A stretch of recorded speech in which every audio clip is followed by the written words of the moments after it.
గంగమ్మ తల్లి రజకుల కులదేవత. ఎప్పుడు కానీ ఈ యొక్క ఉపదేవరు కానీ గంగమ్మ జాతరతో ప్రతి ఒక్క పూజా కార్యక్రమం కూడా స్టార్ట్ అవుతుంది. అందరూ కూడా ఆలోచించాల్సింది ఏంటంటే అందరూ కూడా ఆయురారోగ్యాలతో ఉండాలని, సుఖ సంతోషాలతో ఉండాలని రజక కులస్తులు రాష్ట్ర వ్యాప్తంగా కూడా ఈ యొక్క రజకుల ఉపదేవాన్ని జరిపించుకుంటున్నాం. నమస్కారం. ఈరోజు కుప్పం మున్సిపాలిటీలో బైపాస్ పక్కన ఉన్నటువంటి ధోబీఘాట్లో ఒక విశిష్టమైనటువంటి గ్రామ దేవతకి పూజలు అందించడం జరుగుతుంది.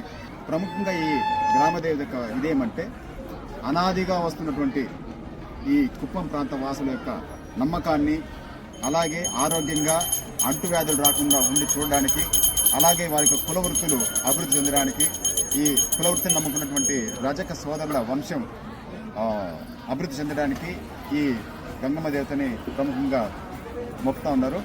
దీనికి ప్రాచీన విశిష్టత చూస్తే పక్కనే ఒక వంక ఉంది. ఆ వంక పేరు మాలవాని వంక.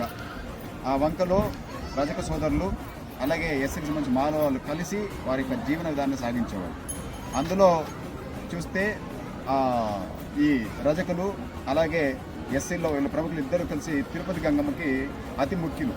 ఒకరు గంగమ్మకి లోపల పూజ చేస్తూ ఉంటే ఒకరు బయట కాపలా కాస్తారు. ఇది అనాగరికంగా వస్తున్నటువంటి సాంప్రదాయం. అందులో మొదటిది ఇక్కడ జరుగుతున్నటువంటి ఉపజాతర.